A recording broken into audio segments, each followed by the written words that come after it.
everybody, and welcome to 12 Days of Gracefulness with Grace. I'm here again. Hello. Welcome back for those who have been following me for a while. And welcome to all of the new followers and new family who is joining my tribe. I'm always happy to have new people, and I'm excited that you're here and you're taking this grace journey with me. We're doing 12 Days of Gracefulness. This is something that I started last year, and we're going until I don't feel led to do it anymore. So, 12 Days of Gracefulness. We conquer different topics every day. We have different people come in and we talk, we chat, we cry, we laugh, we do all those things because it helps us to process through the end of the year into a whole new year. And I know many of us are thinking about what we want our next year to look like. We're creating these resolutions and things that we say it's going to be for the new year. But I believe that before you move forward into new, you have to process some of the old. You have to deal with some of the things that maybe we haven't dealt with. So that's what we're here to do for these 12 days, to encourage, to motivate, to process, to laugh, and to believe that it can and will be better than it is today. So each day, I have invited one of my friends, family, loved ones to join me, those I trust to be able to help lead us through this process. Believe me, I am never going to bring y'all anybody who I don't think is able to really effectively do what we need to do. So today I have my sis, my friend, Christina Hesse. I almost called her by her old name, but we don't go by that name no more. But Christina Hesse. And she's going to chat with us about expecting without evidence. All right. So that is our topic for today. It's a loaded one, and we'll see where we go with it. But again, expecting without evidence. So I'm going to go ahead and pass it over to Christina. When I brought this topic to you, I know you probably rolled your eyes at me first off. But when I brought this to you, what was your first, I guess, thought, and kind of where did your mind take you when I first said this? My first thought was she's rude and disrespectful. um,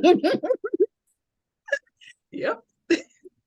but I also thought, wow, what a profound topic. What an interesting topic to kind of sum up, I would say, maybe the last 3 years of my life.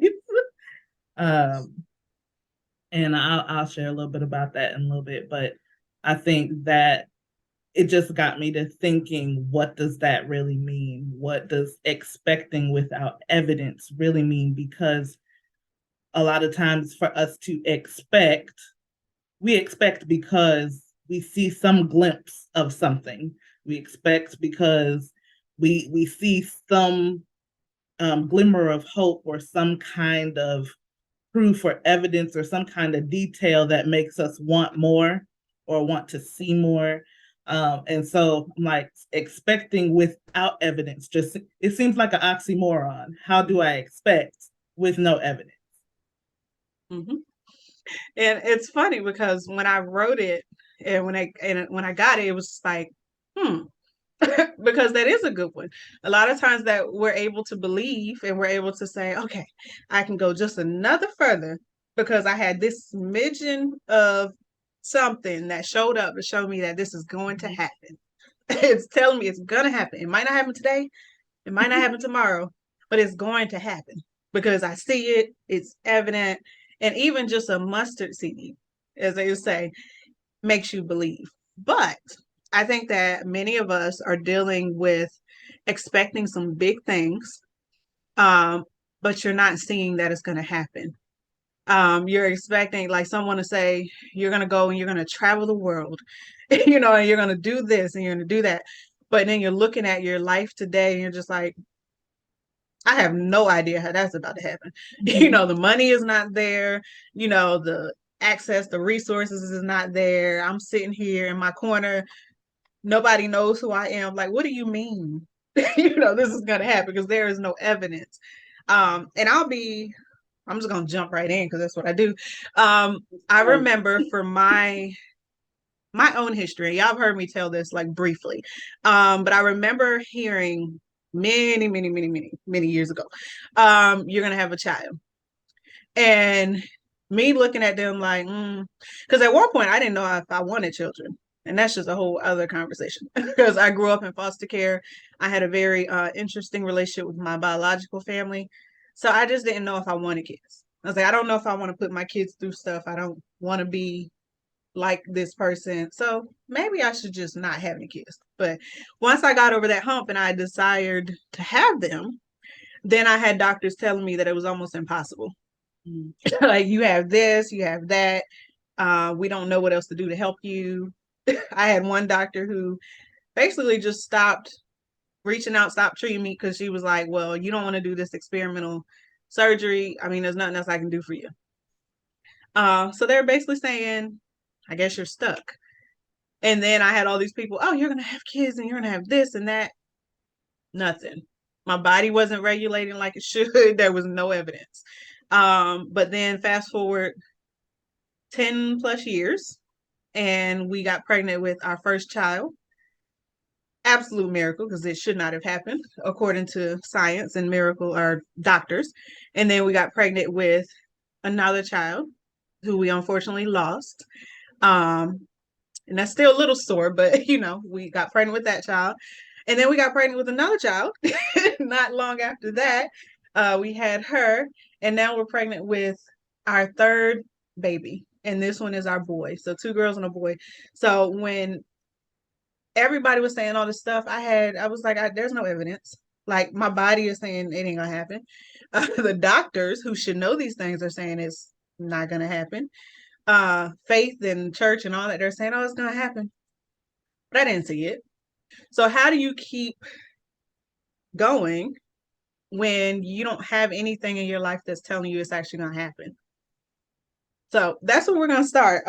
Christine, I don't know which way you want to go with that, but how do you even get to a place of not even necessarily believing? Because for me, it wasn't even like I got to the point where I was like, well, if it don't happen, I mean, I guess I'll be okay. It was just like, I'm not even gonna, if it does not happen, very well. I guess I wasn't meant for it to happen. But that was surface level, because if I really thought about it, I really wanted this thing to happen. But how do you get to that point of just saying, if I never see the evidence, if I never see what they're saying, if it doesn't make sense? Because a lot of times what if somebody's telling you is going to happen, it doesn't make sense. How do I maintain a posture of knowing it's going to happen? Let's start with this. It's not easy. So ain't no need to sit up here and act like, you know, oh, I'm saved and I believe in God. And, that makes it easy to really believe or have this outlook like it's going to be okay. If you never do it, it's fine. That's easy to say. It's not really easy to embody in your Yeah. day-to-day life. That phrase is easier said than done. Mm-hmm. It is so true. So a little bit about my story. My story is somewhat similar to Grace, where my husband and I have been trying to conceive for 3 years. We've been married for 4. We told ourselves we're gonna wait a year, enjoy marriage, and then begin to start trying to get pregnant. And it has been difficult to say the least. And so I am still I don't have the miracle story yet. Or I should say the manifestation of the miracle yet. Mm-hmm. But so we're still in the process. We are still in the thick of things. Um, and it gets so difficult. I put it this way, especially um this past year. Like, I just turned 34 and I put the promise on the shelf. Mm-hmm. And I put it on that high shelf because so what do? When you put things on the high shelf? It's because you either don't want it to be broken because it's vulnerable, or you don't want to look at it no more. You don't plan on taking it down no time soon. So you put it up where there's no easy access to it and it's out of eyes view. And so I literally put the promise up on the shelf because that is probably one of the most vulnerable things in my life right now. And then I didn't want to look at it too much. I don't want to look at it. I really was hoping out of sight, out of mind. Um, Not so. not so, not ever. Um, and I said to God, I said, "Down, Lord, if you want it to come down off of that shelf, you're gonna have to take it down." And sure enough, within probably about a week, he had started sending his word to find me. I didn't go looking for no word. I really didn't want a word concerning it, not at all. But he started sending his word to find me, and I was like, "So you taking it off the shelf? That's what you're saying? You trying to tell me it don't belong up there?" Um, so when I think about like how do we kind of get to that place, I feel like it's a process, and I feel like it's a decision each and every day. Um, I don't I don't I don't go through this process, I guess, saying, okay, it's gonna be easy today. It's already established that it's a difficult thing. It's a vulnerable thing. What I have tried to do is surround myself with one, people that have the testimony already. So Grace and I have been friends for too long. Long time. We going to, what is it, 15 years now? Long 14? time. I don't know. She's Long watched me time. grow up a little bit. We lost track. Um, that's my sis. But she has the testimony. I watched her go through part of her faith journey, waiting for the manifestation of her miracle. And now she has two and a half, a Yeah. third one on the way. You know, but I watched her believe when it was hard. I watched her push when she didn't feel like it. Um, and so surrounding myself with someone like that that I know has the faith. It wasn't always easy for her, but she pushed through to the manifestation of her miracles. Um, and then also surrounding myself with people that will hold my arms up when I can't anymore, Mm-hmm. will believe when I can't anymore, will say it's gonna happen when I'm like, I don't know. I Mm-hmm. didn't gave up. I don't see the evidence. I can't hope anymore. They still have the hope. So my husband, he's Abraham all day long. Call me He Sarah. is. He is Abraham all day. Um, Continuously washing me with the word, continuously saying what God said. This is what God said, and he's not wavering off of it. Um, my sis, she's not wavering off of it. She's continuously in my ear about what God said. Random things show up at my house to remind me that this is what God said, and it's going to happen. This is still the promises of God for your life. Um, so not easy by any means, but having, first of all, God who is so mindful. He is so mindful when we don't even want him to be mindful. When we think he's forgotten, he has not. Um, he sends his word for us. He sends his word to come get us. And then surrounding myself with that community of people that not only have the testimony that I can look at and say, there's evidence right there. It might not have happened in my personal life yet, but the miracle is still present in my eyes view. If I can Um, see it. I can Mm-hmm. see it. Mm-hmm. And if I can see it, I can have it. Absolutely. So um being able to see the testimonies and then also seeing and having people around me that can speak the word and hold my arms up and speak hope and speak life when I just I can't see it and I don't feel like it, to be honest. And that's real. I mean, I'll always tell y'all there are days you're just not gonna feel it. There are days you're gonna be like, you know what, this process sucks. I don't want to deal Mhm. with this today. I don't want to hear another word. I don't want to hear nothing. I want to sit. I want to wallow in how I feel, and I don't want y'all to say nothing about it. And I want you to let me do it. Um, now, Christina knows I'm not the one to let her get away with that, but Never. I understand the feeling because I've been there. And fortunately, I didn't have people who just allowed me to stay there. As much as I wanted to like kick everybody out and be like, I'm gonna handle my own stuff and y'all leave me alone, I didn't have people who would do that because they understood what I needed to be able to get where I am today. So I'm grateful for that. But you said something that I think is really important as we're dealing with these expectations. And it might not be a baby. It may be, you had somebody tell you, for your career. Like I know I've had people tell me about being an international speaker and all these different things. And I'm just like, like my history would preclude me. It would not put me there. My history would tell me that is not what you're supposed to do, just because of my history. And on a daily basis, because of everything, I'm like, I don't really see that. But you have people, if you allow, who will constantly tell you who you are. They'll constantly remind you of who you are and what you're going to do and what's going to happen.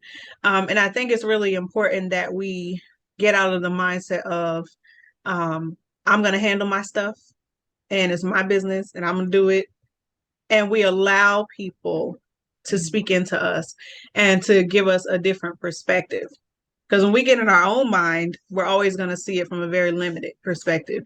But then you have others who see it just a little different and they're going to tell you something different. Those who are errands and hold your hands up, those who are just going to be there. So, how do we, as we're expecting, and as you know, there's no evidence, we hear these things, people are saying all these things, we're getting frustrated because I know that comes in. You just, if y'all say that to me one more time, and Yes. I'm not seeing anything, if you just say that one more time, I'm gonna go off. How do you control? Look, I've been here. That's why I'm like, I get it. I've definitely, and there's still some things where I'm just like, don't say that to me no more. And I'll put it as my pastor says. Christina's actually a pastor. She didn't say that, but that's she does. That's one of the things, one of her things.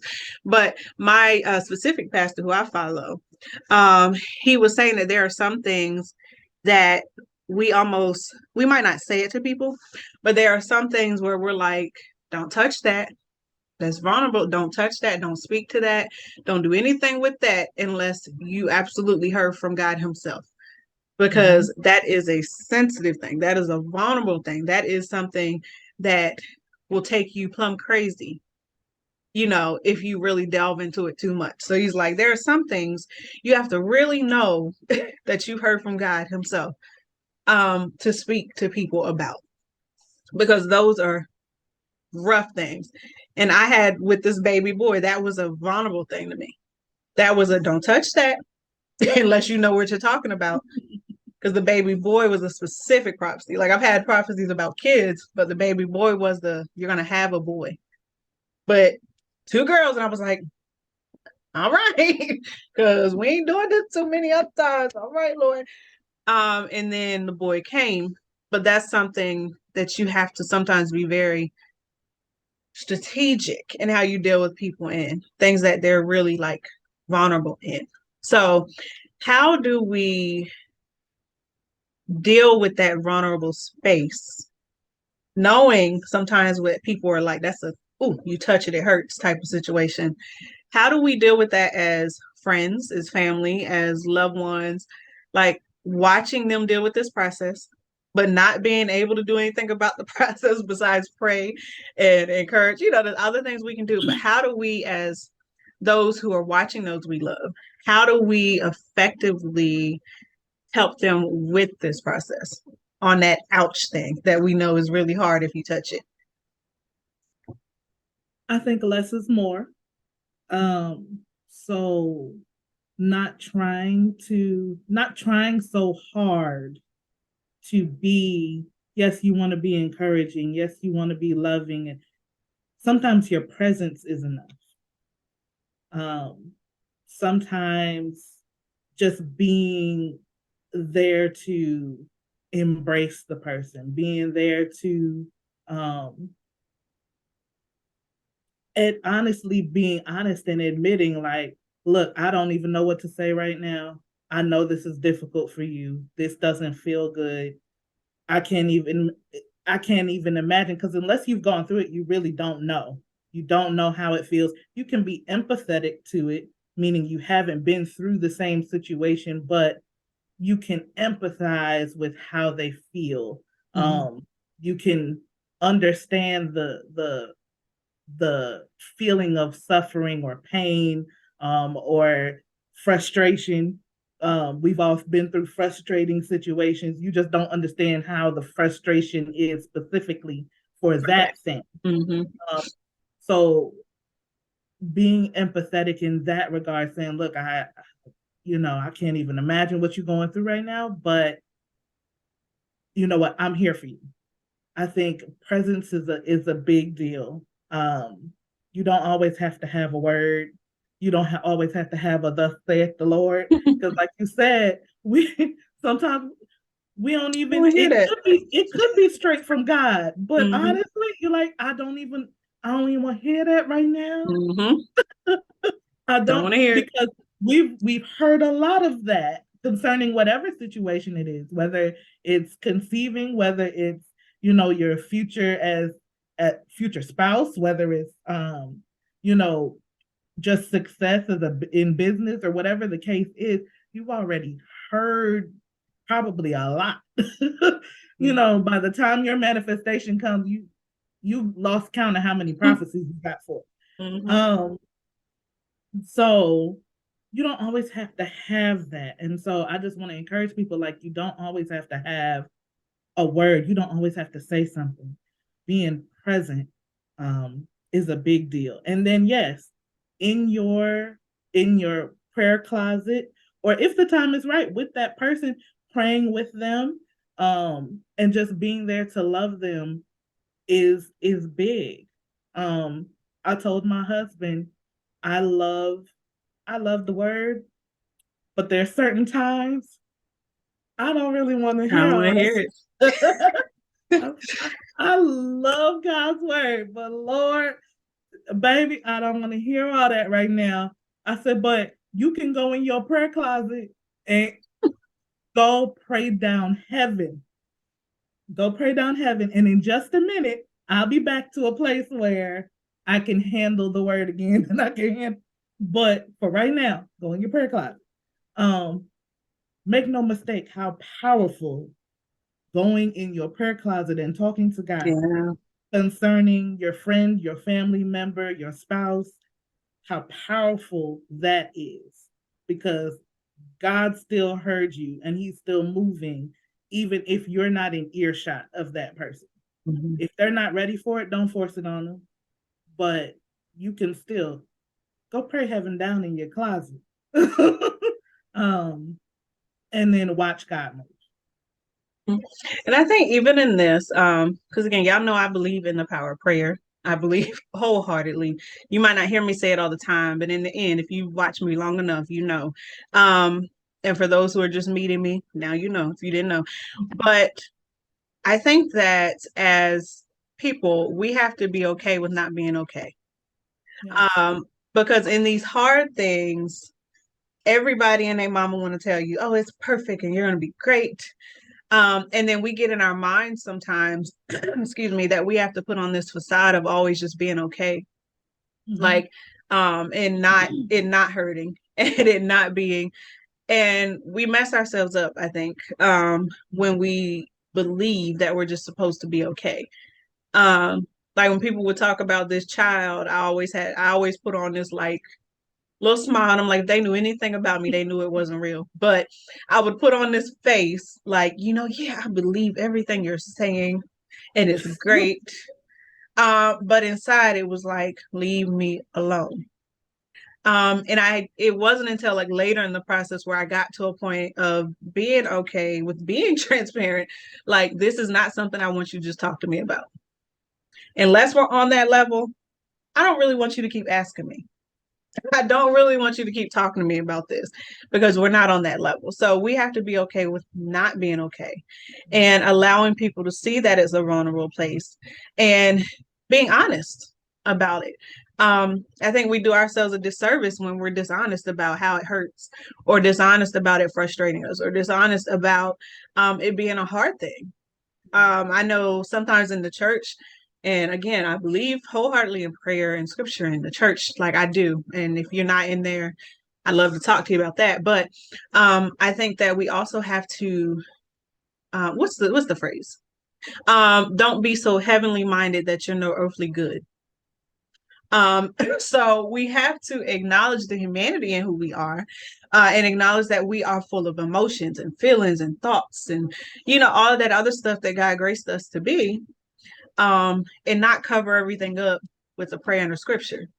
But we have to acknowledge that we are feeling humans, and we acknowledge who our creator is, but he also created us to work our own soul salvation is another phrase, like to work out those things that we need to work on. I think that he graces us to deal with every single situation that we're dealing with, whatever these expectations are. But sometimes we have to open up and we have to do the work. So go ahead. Um, I think it's important to remember that Jesus had feelings too. Mm. He flipped over tables. We know he had feelings. he was flipping tables. He wept. Like, Yeah. he had feelings too. And Yeah. there's a scripture, the address of the scripture escapes me right now, but it talks about us not having a savior that is not touched by It's not. our Mhm. infirmities and does not know how we feel. I think it might be Hebrews. I can't remember. I can't think of, Um, yeah, I was like, I know. Okay. but Y'all look that up. Y'all go look it up. right. Go Google that. Um, but he feels that and this is why he has compassion when we do have those feelings of I'm frustrated, I'm disappointed, And I want to flip a and table. I want to flip a table, I'm angry. He said, Yes. here it is. He said, be angry, But but sin not. sin not. He didn't say we couldn't be angry though. He said, don't let your anger put you in a place where you will sin. So we can be angry. We can be frustrated. We can, be sad. We can have all of those emotions. It's all about what we choose to do with them. It can't control us. Exactly. Don't allow it to control you. Don't stay there for too long, because if you give it too much place, your Mm. emotions will decide they want to take over. Oh, Um, absolutely. so don't stay there for too long. I remember I hurt my knee earlier this year. That was a story. But I hurt my knee earlier this year and I was upset because it was the second time. And I had to have a second surgery. And I was hot. I was hot. I was upset. I was frustrated. I was everything. Um, and I told my family, I said, give me 3 days and I'm gonna get up. But for these 3 days, I need to be allowed to have my feelings. Because everybody wanted to come with the encouragement and the love, and it's beautiful and it was great. But I needed to be allowed to have my feelings for 3 days. And so I had my feelings. And by the third day, I said, okay, let's go. Like, my situation hadn't changed, but my mindset had shifted. And so we need to understand that it's okay to have the emotions and have the feelings. Don't stay there for too long, and don't allow your emotions to start to run you and dictate um your actions Hmm. and who you're going to be. However, you're still allowed to have those feelings. Jesus had them. He fully man and fully God, and he Fully. had all of them. Yeah. And I mean, I think about that sometimes, because those of you who are watching who may not necessarily identify as Christian, like that's not really your I thing. Like I love everybody. I'm like, you might not identify, you might not believe like I do, but I'm still gonna tell you what I believe. But even if you don't, like, there's some misconceptions about Christians and Christianity that you are all about faith, you're all about prayer, the emotions and all that stuff. You just put that under the blood, and nothing like you don't get mad, you don't get sad. Ooh, when I tell you, there are times when I want to flip all the tables, all of them, but I realize that I can't be controlled by their emotion. So yeah, I can be mad. There are times I just want to tell everybody where they can take everything. Um, but as a Christian, I identify with, okay, well, what will that accomplish? If I go in here and flip all these tables, who did I just lose because they saw me act out like that? So you have to sometimes just figure out how to effectively deal with those emotions. And that's the therapist coming out of me. Effectively deal with that mental health thing that you got going on, and then be able to go forward. Now, Christina will know I am not the one to let you sit in those emotions, um, because I give you your moment, but I know that the longer you sit in it, the harder it is to get out. So you'll get a moment. And I'm telling y'all this, even when you're expecting without evidence, you might get a moment. If you have the right people, you'll get that time. If they know how to work with you, you'll get that time to deal with whatever the doctor said, or this spouse that you've been hoping for. You'll get the time, and woe is me, and everybody's getting engaged, and everybody's getting married, and this is happening, and I'm sitting here. I saw Facebook post yesterday, and I kind of chuckled about it, but I understood the behind it. But they were like, everybody is sitting here with their engagement rings and getting married and stuff, and I'm sitting here with my onion rings, and I chuckled because I was like, this is hilarious, but I understood the feelings behind it. It's like on the surface you're joking, but there is some reality to how you're feeling. It's like, all right, this is happening for them, and I'm seeing this for them, and I'm believing for them, and then I'm sitting here without what I've been expecting and hoping for. So how do you navigate that space? So that is a we're not gonna go into that one because that'll take us somewhere else. But that is a daily thing to be able to navigate that space when you're seeing everybody else get the stuff that you want and you desire and you hope for, and you're still having to believe for them and trust and love and encourage. Like I'm sure that for some of my friends and family, seeing me get pregnant was like a big thing. Like that was joyous and amazing. But for those who are struggling with infertility, those who are struggling, maybe you just got a divorce and maybe you're not, having sex right now, so you don't know when you're gonna have a child. When you're dealing with all that other stuff, it's hard sometimes because on the flip side, you're like, I'm supposed to be happy for you, but man, I wish, you know, and that's hard. And that's not our burden necessarily to like help everybody else out, as we're getting our stuff. But we have to understand, I guess, the complexities of this thing of believing when there's no evidence, and trusting and knowing it's going to happen when nothing is saying otherwise. Um, but also acknowledging our feelings and our humanity and our emotions, but not allowing ourselves to get stuck in those emotions. And I think that's just kind of like a daily thing. That is a continual process because it's easy to get stuck. Believe me, like it's comfortable there sometimes. Like, you know what? I'm mad and I want to be this right here and I want to be frustrated, and that is just what I'm gonna do. And y'all gonna leave me alone. That is what it is. But we again have to go back to again surrounding yourself with people who are not gonna allow that to happen. Christina, you already know. Um, but also I think having enough in us to acknowledge that we're more than this place. So Absolutely. that is where I want to kind of start wrapping it up in there. Because I know we have all these high expectations and all these thoughts and feelings about things that are supposed to come to pass. But I think that in our expecting, sometimes we neglect the present and we neglect what is and what's beautiful in today and the blessings of today. because we're so busy expecting and wanting and desiring. And then you start losing out on today. And I know that was a part of me. Like I had all these desires for different things and I was like always somewhere else.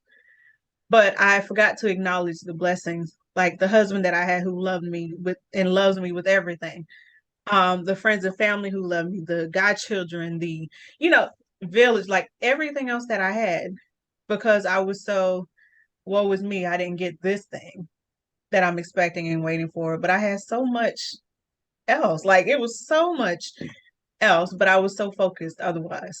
So how do we, as we're expecting, without seeing anything, we don't know when, not even if, because if you believe it and you know it's gonna happen, when it's gonna happen, how do we focus on the now and appreciate the now and the blessings of today as we continue expecting?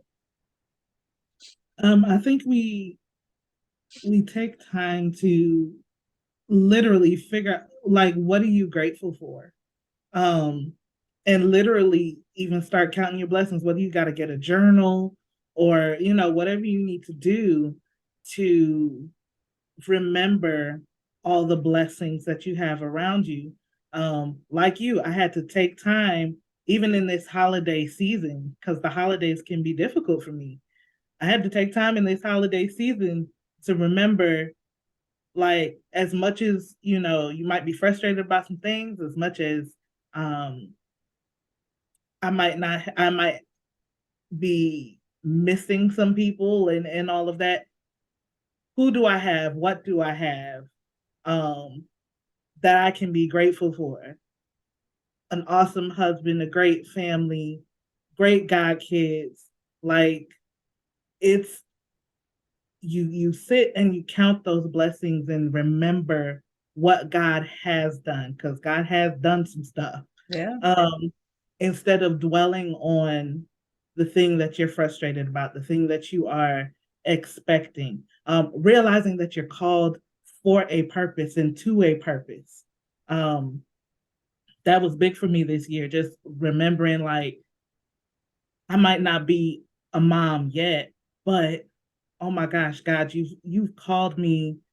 I'm presently in a master's program for clinical mental health. God, you've called me to be a licensed counselor. Like, you've called me to really help others with their mental health. This is part of my purpose. I'm more than just I want to be a mom. I'm more than I'm presently a wife. Like, I'm so much more than that. And so I think that's where we start, is remembering what we have and who we have that we can be grateful for, the things that God has done, and then what we're called to. Remembering our Really remembering our purpose. Mhm. And that's where I want to end it. Because I know we all have great expectations for things that maybe haven't come to pass yet. But we've had so much that has come to pass. Like if you look back over your life over the years, there's been things that you've expected and desired and hoped for. And if you look back, it's happened. Now, sometimes we don't put as much fanfare on when it happens because we spent so much time hoping and believing that when it actually happens, we just kind of gloss over it like, oh, that should have happened anyway because I've been waiting all this time. No, we have to really take those moments and be like, wow, like that actually happened because Mm-hmm. that'll make you appreciate the moments and appreciate even when you're dealing with this process of expecting, appreciate that it's going to happen. So as we go forward, we're going into a new year. There are some things, maybe some things that did not come to pass in 2022 that you hoped for. But I don't want you to give up hope. I don't want you to stop expecting. I don't want you to get jaded because it has not happened for you yet. I want you to go into 2023 with a renewed belief that it's going to happen. But I also want you to acknowledge the blessings of where you are. I want you to acknowledge that today is a beautiful day, that it is everything you need it to be today. And I'm a huge proponent of timing. I believe that if it has not happened yet, that just means it should not have happened yet. That just means that there is a place and time in which it should come to pass. And I think that when it's that time, it is the best time for you. Like I will tell anyone now that when I wanted to be pregnant, looking at my life at that point, it would not have been a good place. Now I didn't acknowledge that because I'm all on, I want to be. But when I look back on it, it would have been horrible. I would have been not necessarily a bad mother, but I think I would have been a different person, and they wouldn't have gotten the mom they get today because I wasn't in a good place. So sometimes you have to look at timing, and you have to understand that when it happens, it's supposed to. But while you're waiting, trust in what you have, acknowledge what you have. Let today be an amazing day for you, and know that when those things come to pass, praise God for it, and keep expecting for the next thing. I mean, you just keep expecting. There's always something amazing to come. There's always another amazing big thing that he's going to do. And that's kind of the beauty and the fun, I guess, in life. It's like, okay, well, this thing happened. All right, so what's next? Because we know something else great is coming. Because I don't believe that one good thing happens and then that's it for your life.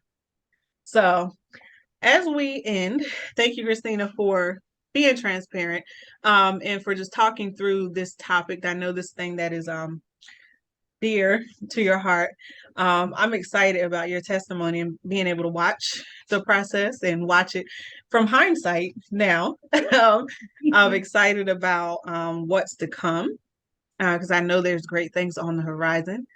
And I'm excited for each of you who are watching. I'm excited that you have renewed your belief and renewed your faith in whatever you want to call it. Like I said, you might not believe exactly as I believe, but you've renewed that peace in you that has you believing and desiring and hoping. Don't give up on that desire. Don't give up on that hope. Let it manifest. Let it like keep burning, I guess, like a fire in you. And as you do, keep living day by day, keep living and let life be a beautiful thing as opposed to woe is me and things aren't happening as I want it to. All right. So 2023, here we come. Ready or not, we're coming. But let's go into it in a good mind frame as opposed to being depressed or upset or sad. Because that's not what we need to be. We're more than those negative emotions. So be more. Okay. So that is it for today. I know Christina, she got stuff coming, and as she has things coming up, I will let y'all know because y'all know I'll tell y'all about all my friends and all the things they have coming. But be more. Keep expecting, but be more today. All right. So I appreciate y'all as always. Keep following us through this 12 days journey, and we'll see y'all on the other side. 2023, we're coming.